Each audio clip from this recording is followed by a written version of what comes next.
Hey guys, today I'll show you how to create a QQ account quickly and easily. First, download the QQ International app on your phone and open it.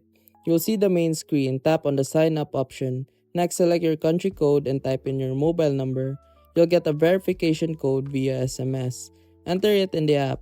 Once it's verified, your QQ account is ready to use. That's it, super simple. If you run into any issues, drop a comment and I'll help you out. And remember, if this video helped you fix something or saved you from wasting money, here's an easy way to support the channel.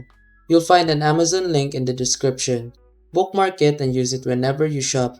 Whether you're buying tech or everyday essentials, a small portion of what you already spend helps support the work here at no extra cost to you.